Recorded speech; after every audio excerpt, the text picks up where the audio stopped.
Here is the fastest and easiest way to install plugins in After Effects. So, with no further ado, no intro, let's just get straight into it.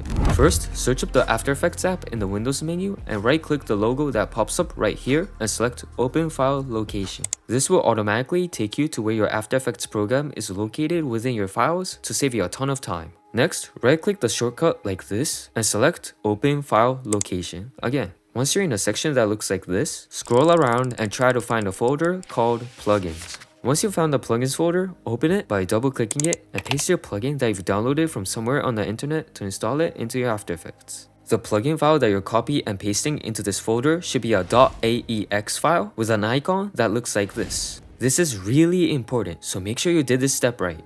You can add it anywhere you want or create a folder and place it there if you want to be more organized. Finally, to check if everything worked, which it should have, let's close the After Effects program and reopen it to refresh it. And you should be able to find your plugin when you search for it in the Effects and Presets section right here. If you don't see this section, then go to Window all the way up here and toggle on Effects and Presets, and it should pop up on your sidebar right here, and you can search for your newly installed plugin there. And there you go, you've successfully installed a new plugin.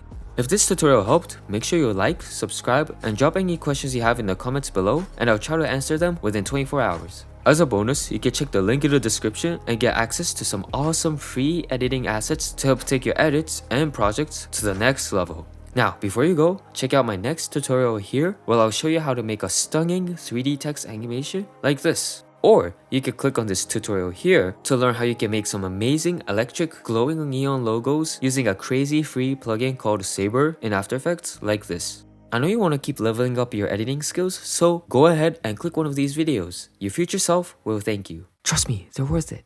Now get out of here.